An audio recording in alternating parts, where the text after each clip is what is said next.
Oke, oke, oke. Ya, udah nih, udah kita mulai ya.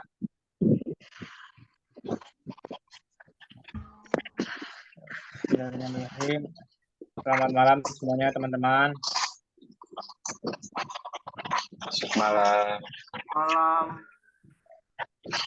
Malam Ibu dosen atau rekan-rekan yang nanti bakal lihat video ini. Selamat malam.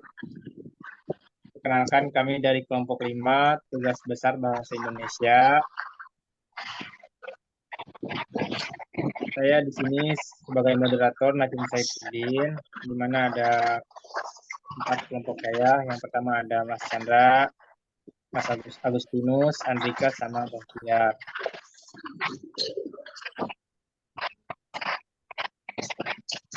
Kita akan memaparkan materi mengenai pengejaan dalam bahasa Indonesia. Tujuan dari pembelajaran mengenai ejaan bahasa Indonesia adalah untuk mengungkapkan maksud dalam suatu pikiran, berkomunikasi dengan bahasa Indonesia yang baik dan benar. Faktor yang sangat penting dalam hal-hal tertulis maupun berbicara dalam kehidupan sehari-hari, pemilihan kata berhubungan erat dengan kaidah bahasa Indonesia, di mana dengan belajar ejaan bahasa Indonesia, kita dapat menggunakan bahasa Indonesia yang baik dan benar. Untuk pemaparan materi dan hakikat-hakikatnya nanti akan disampaikan oleh rekan saya, ada Chandra, Bahtiar, Agus, dan Jika. Bab pertama nanti akan dibahas oleh Chandra. Mas Chandra, silakan. Oke, terima kasih Mas Nakim. Untuk yang bab pertama ada hakikat dan proses membaca. Dalam hakikat dan proses membaca diantaranya ada ejaan yang disempurnakan atau EYD yang biasa kita kenal yaitu sebagai ejaan bahasa Indonesia yang berlaku sejak tahun 1972 yang dimana menggantikan ejaan sebelumnya yaitu ejaan Republik atau ejaan Suwandi. Dan pada tanggal 23 Mei 1972, sebuah pernyataan bersama telah ditandatangani oleh Menteri Pelajaran Malaysia pada masa itu dan Menteri Pendidikan dan Kebudayaan Republik Indonesia, yaitu Mas Guri. Pernyataan bersama tersebut mengandung persetujuan untuk melaksanakan asas yang telah disepakati oleh para ahli dari kedua negara tentang ejaan baru dan ejaan yang disempurnakan. Kemudian pada tanggal 16 Agustus 1972, berdasarkan keputusan Presiden nomor 57 tahun 1972 berlakulah sistem ejaan Latin atau Rumi dalam istilah bahasa Melayu Malaysia bagi bahasa Melayu dan bahasa Indonesia. Di Malaysia, ejaan baru bersama ini dirujuk sebagai ejaan Rumi bersama atau yang disebut ERB. Kemudian pada tanggal 12 Oktober 1972, Panitia Pengembangan Bahasa Indonesia, Departemen Pendidikan dan Kebudayaan menerbitkan buku pedoman umum ejaan bahasa Indonesia yang disempurnakan dengan penjelasan kaidah penggunaan yang lebih luas. Setelah itu, Menteri Pendidikan dan Kebudayaan dengan surat putusannya nomor 0196 1975 memberlakukan pedoman umum bahasa Indonesia yang disempurnakan dan pedoman umum pembentukan istilah. Kemudian bab selanjutnya yaitu fungsi penggunaan EYD dalam bahasa Indonesia. Di antaranya ada huruf abjad. Huruf abjad biasanya digunakan dengan ejaan bahasa Indonesia terdiri atas huruf A sampai huruf Z. Kemudian ada huruf vokal yang biasa kita kenal dengan A, I, U, E, O. Kemudian ada gabungan huruf konsonan. Di dalam bahasa Indonesia terdapat 4 gabungan huruf dan melambangkan konsonan, yaitu KH, NJ, NY, dan SY. Kemudian ada konsonan. Huruf yang melambangkan konsonan dalam bahasa Indonesia terdiri atas huruf-huruf B, C, D, F, G, H, J, dan seterusnya. Kemudian ada diftong. Di dalam bahasa Indonesia terdapat diftong yang dilambangkan dengan AI, AU, dan OI. Kemudian ada pemenggalan kata. Oke, untuk bab selanjutnya bisa dilanjutkan oleh Bahtiar. Silakan Bahtiar.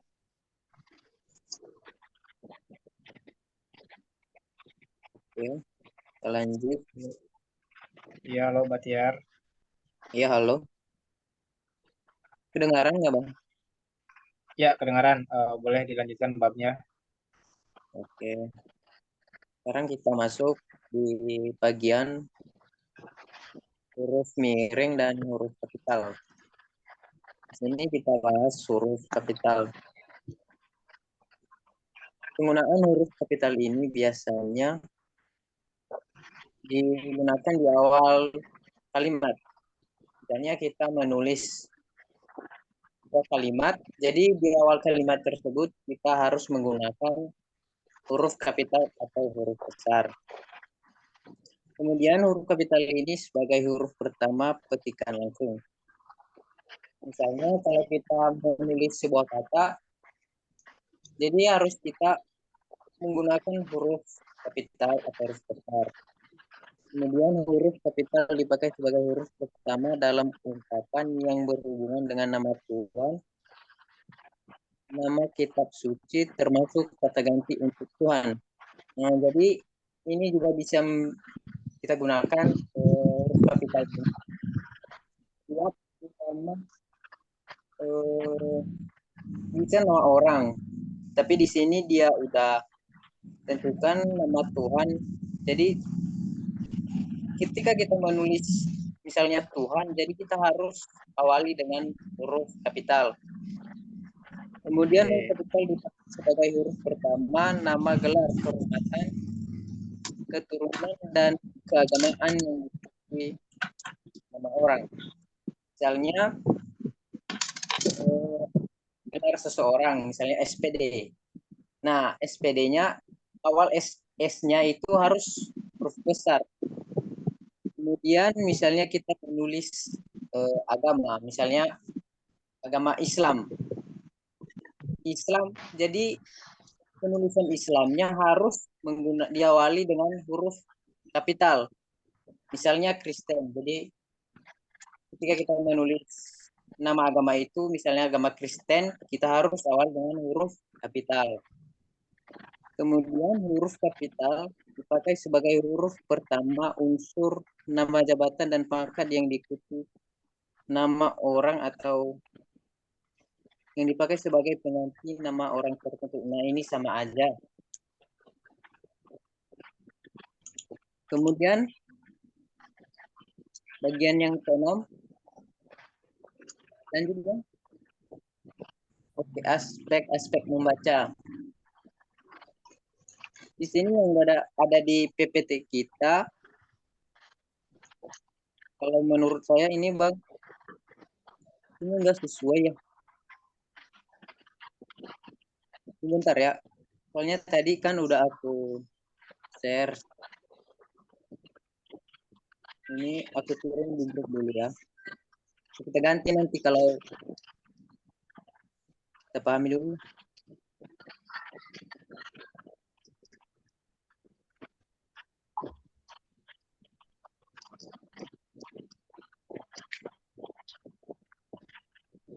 Bentar ya. Ini banyak juga ini.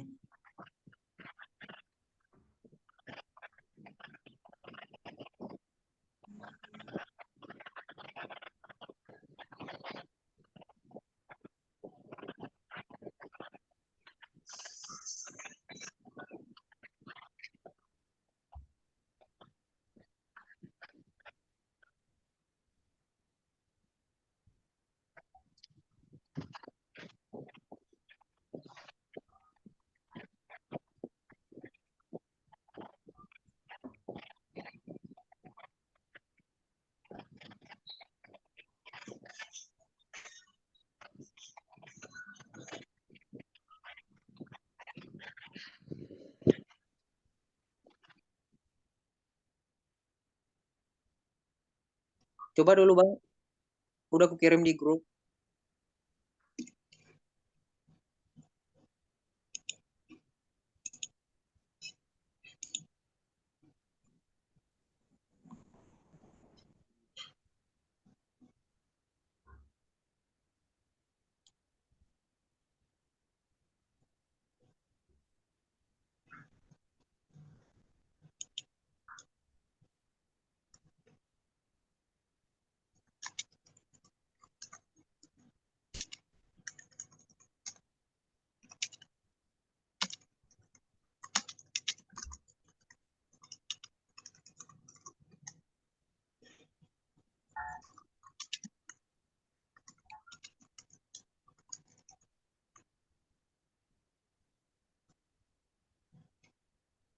Oke, Ya, baik kita gimana lanjut. Mas Gantiar? Bisa dilanjut? Oke, aspek-aspek membaca. Di sini yang udah ada di PPT kita, aspek membaca ada beberapa ya. Pertama, huruf kapital dipakai sebagai huruf pertama unsur nama orang. Nah, ini huruf kapital ini kita gunakan dalam menulis nama orang. Misalnya, nama saya sendiri Bahtiar Budianto Baru. Jadi, B-nya di awal penulisannya harus huruf kapital atau huruf besar ya. Kemudian di sini huruf kapital sebagai huruf pertama nama bangsa, suku, dan bahasa. Nah, di, di sini kita bisa simpulkan bahwa di setiap segala nama itu harus diawali dengan huruf kapital atau huruf besar. Begitu misalnya kita menulis nama bangsa, misalnya bangsa Indonesia. Bangsa Indonesia berarti ya, di awal penulisannya itu ada I-nya. Jadi I itu harus di huruf kapital atau huruf besar. Kemudian huruf kapital dipakai sebagai huruf pertama nama tahun, bulan, hari, dan hari raya, dan peristiwa sejarah. Nah, di sini misalnya tahun. Ketika kita menulis tahun itu, di sini dia katakan harus menggunakan kalimat huruf kapital. Kemudian nama bulan, misalnya bulan Desember atau bulan Januari kita sekarang kan. Jadi ketika kita menulis nama bulan itu harus menggunakan kalimat, harus menggunakan huruf kapital. Kemudian begitu juga ketika menulis hari raya misalnya. Kemudian huruf kapital dipakai sebagai huruf pertama nama geografi. Ini misalnya sebuah wilayah. Jadi kita harus menggunakan huruf kapital. Di sini ya, bukan harus misalnya tadi di pembahasan sebelumnya ada dikatakan di awal kalimat. Jadi biarpun misalnya nama bulan ini di tengah kalimat, jadi kita harus menulis awal kata itu, misalnya Desember, harus menggunakan D-nya itu huruf kapital. Biarpun di tengah kalimat, nggak harus di awal kalimat menggunakan huruf kapital. Kemudian huruf kapital dipakai sebagai huruf pertama setiap unsur bentuk ulang sempurna yang terdapat pada nama, badan, lembaga pemerintah, dan ketatanegaraan. Nah, misalnya penulisan lembaga dan misalnya jabatan-jabatan kepemerintahan harus menggunakan huruf kapital, harus diawali dengan huruf kapital. Kemudian huruf kapital dipakai sebagai huruf pertama semua kata atau termasuk unsur kata ulang sempurna. Misalnya nama buku, majalah, surat kabar, dan sebagainya. Jadi kalau kita menulis nama buku atau bentuk majalah, kita juga harus menggunakan dan mengawalinya dengan huruf kapital. Kemudian yang terakhir, huruf kapital dipakai sebagai pertama unsur singkatan nama gelar, pangkat, dan sapaan. Jadi tadi udah dijelaskan bahwa ketika misalnya gelar itu, menulis gelar itu, pangkat itu harus diawali dengan huruf kapital. Jadi sekian dari saya, menjadi penjelasan dari saya, jadi dilanjutkan teman yang lain juga. Ya, baik. Terima kasih banyak Mas Bahtiar atas penjelasannya. Untuk mempersingkat waktu, mungkin materi selanjutnya akan disampaikan oleh Mas Agustinus ya. Mas Agustinus nanti akan membahas dua bab, ada membaca cepat sama penulisan kata. Ya, Mas Agustinus, boleh dilanjutkan materinya.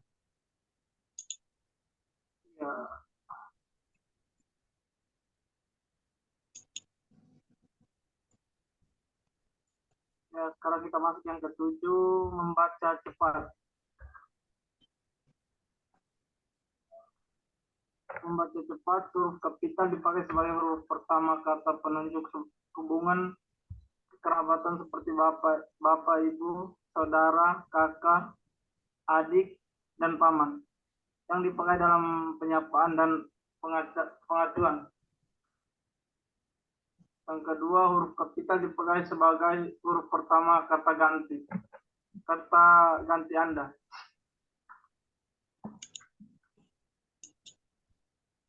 Oke, sekarang kita masuk yang ke-8.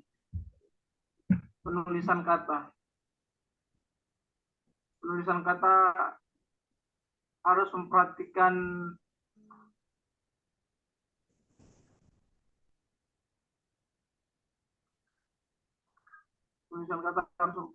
unsur-unsur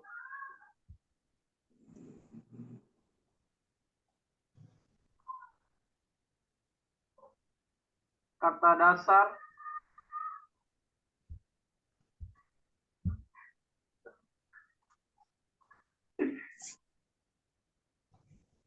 ini dijelaskan nggak ya? Dijelaskan nggak ya?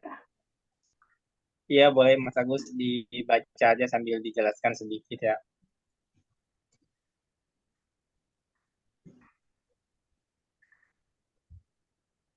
Halo Mas Agus.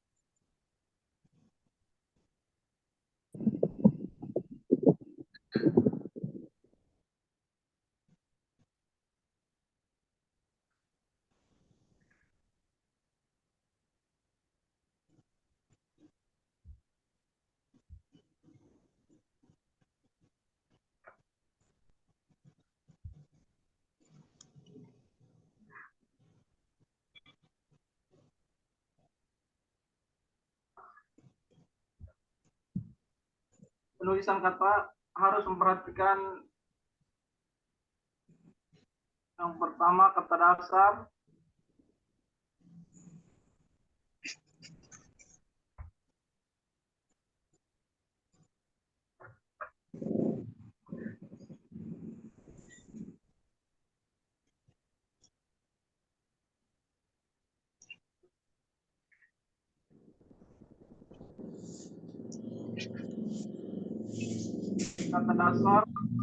kata turunan, kata ulang, gabungan kata, kata ganti, ku, kau, mu, dan nya. Dan kata depan di, ke, dan dari.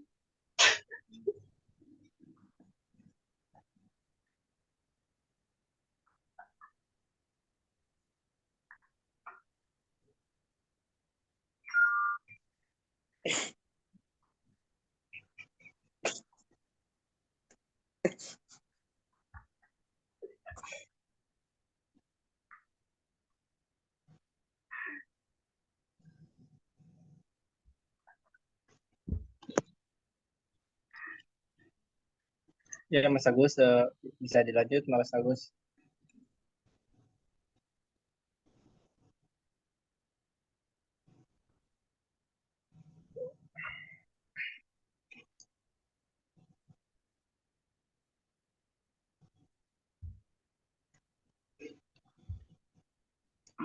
Mungkin ini penulisan kata dalam menulis bahasa Indonesia ya, teman-teman. Jadi ketika kita mau nulis bahasa Indonesia, mau nulis suatu apa gitu, puisi, buku, atau majalah. Nah, agar kata-katanya itu mudah dibaca, jadi harus ada kata-kata dasar yang kata sambung, agar bahasanya itu mudah dipahami oleh pembaca atau pendengar. Nah, hal-hal yang harus kita perhatikan untuk menulis agar mudah dipahami oleh orang lain adalah ada kata dasar, kata turunan, kata ulang, kata gabungan, atau kata sambung yang lebih simple. Di sini ada kata ku, kau, mu. Jadi harus jelas tujuannya kemana. Misalnya tulisan tersebut ditujukan kepada seseorang. berarti harus ada kau gitu atau dia mungkin ya. Terus ada kata depan. Setiap setiap kata dalam penulisan bahasa Indonesia pasti ada kata awal ya harus dipahami. Dimana sebelum kita mulai ke intinya pasti harus ada pembukaan kata pembuka. Nah, kata pembuka ini misalnya kita mau kemana, keluar atau misalnya ke dalam. Jadi mungkin harus kita langsung tulis di luar. Jadi harus ada kata sambung di depan. Nah, untuk singkatan dan akronim ini saya juga belum terlalu paham. Jadi mungkin nanti buat teman-teman yang paham nanti bisa dibantu dijelasin juga. Nah, untuk angka dan lambang bilangan ini saya juga belum terlalu paham ya, mohon maaf. Jadi nanti mungkin buat teman-teman yang paham nanti bisa dibantu dijelasin atau ada yang mau bertanya nanti eh, bisa ditanyakan juga langsung ya ke teman-teman yang lain. Nah, untuk materi bab selanjutnya mungkin nanti dibantu bahas sama Kak Andrika. Kak Andrika, halo Kak Andrika. Kak Ya, Andrika nanti Kak akan Rizky. bahas di bab 9. Ya, Kak Andrika tolong dilanjutin materi bab 9 ya.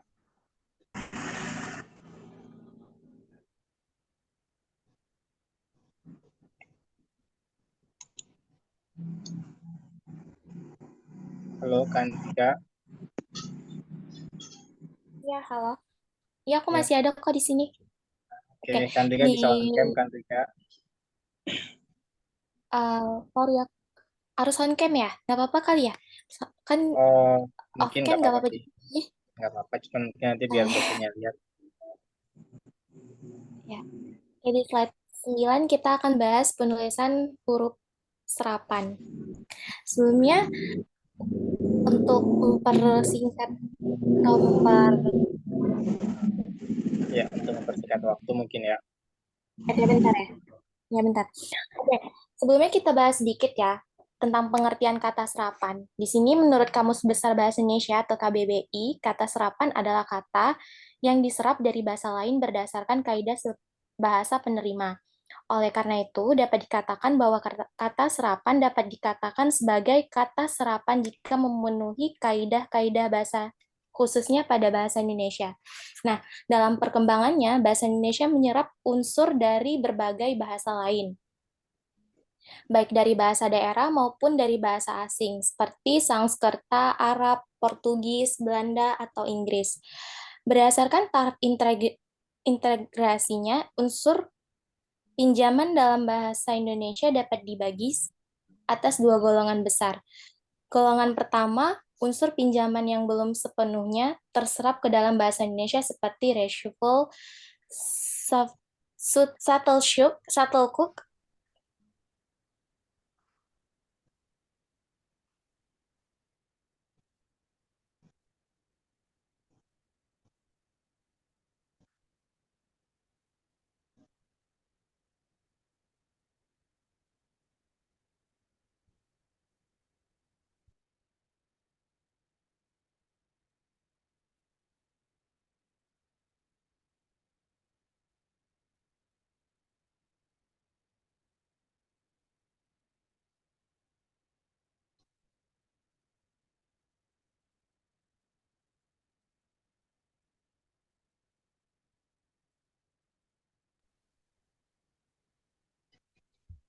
sorry, wifi-nya, wifi-nya ini, sorry, sebentar ya. Halo, masih dengar nggak? Ya, halo Andrika. Ya, nggak apa-apa boleh dilanjut ya Andrika. Halo, dengar Halo, nggak ya? halo. Ya, jelas suaranya.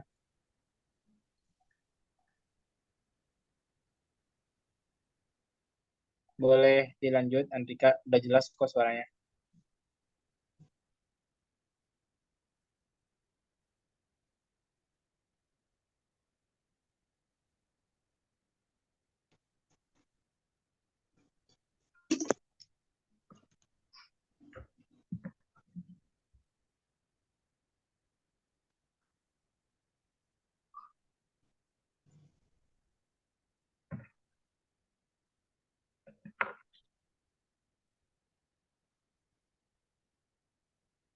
Halo, Andrika.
Halo, Kak Andika.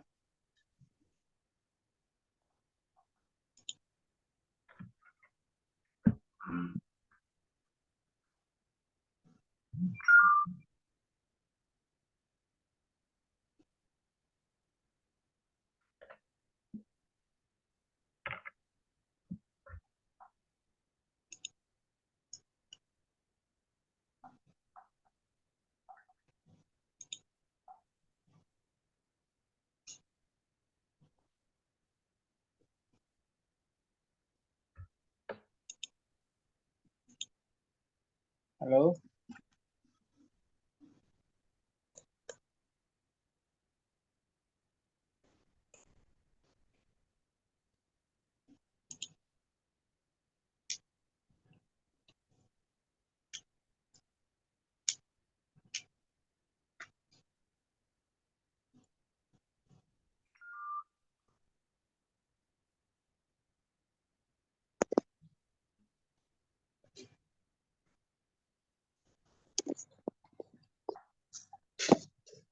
Halo teman-teman, mungkin saya bantu buat jelasin juga ya.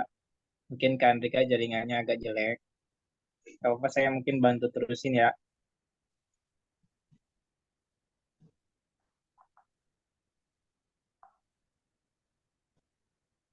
Nah, untuk eh, penulisan huruf ini ya teman-teman. Perkembangan penulisan huruf ini, huruf bahasa Indonesia ini ada beberapa golongan ya. Untuk yang pertama, ada unsur pinjaman yang belum sepenuhnya terserap ke dalam bahasa kita, bahasa Indonesia. Contohnya kayak reshuffle, terus shuttlecock, I exploitain the I home part of I home. Nah, unsur-unsur tersebut dipakai dalam konteks bahasa Indonesia, tetapi pengucapannya masih mengikuti cara bahasa asing. Nah, untuk golongan yang kedua, itu ada unsur pinjaman yang pengucapan dan penulisannya disesuaikan dengan kaidah bahasa Indonesia. Hal ini diusahakan agar ejaannya hanya diubah seperlunya, sehingga bentuk Indonesianya masih dapat dibandingkan dengan bentuk asalnya. Mungkin beberapa materi tadi yang disampaikan oleh teman-teman juga eh, banyak ya, tapi mengenai penjelasannya bagi teman-teman mungkin yang masih belum paham karena waktunya terbatas juga nanti bisa kita lanjut di materi selanjutnya.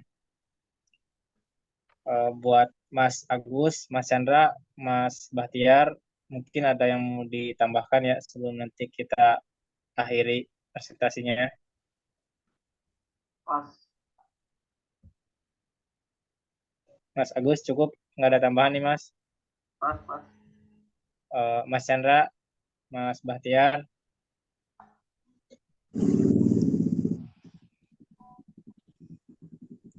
Mas Bahtiar mungkin ada tambahan lagi. Enggak Bang, udah pas itu. Cukup ya. Mas Chandra, sebelum nanti kita akhiri nih, ada yang mau ditambahkan mengenai tadi yang kita bahas?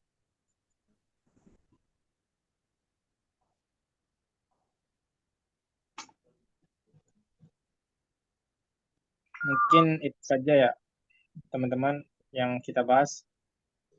Mohon maaf bila ada kekurangan dalam penyampaiannya, dalam pembahasannya. Semoga apa yang kita pelajari, apa yang kita bahas ini menjadi ilmu buat kita pribadi, buat kita belajar lagi ke depannya. Buat teman-teman yang udah bantu share, bantu menjelaskan, terima kasih banyak. Semoga pembelajaran kita hari ini mendapat ilmu yang bermanfaat. Ya teman-teman, mungkin kita akhiri presentasi kali ini. Eh, Selamat malam semuanya. Kalau nggak ada pertanyaan lagi, malam semuanya. Malam. Ya, izin live ya teman-teman. Yuk.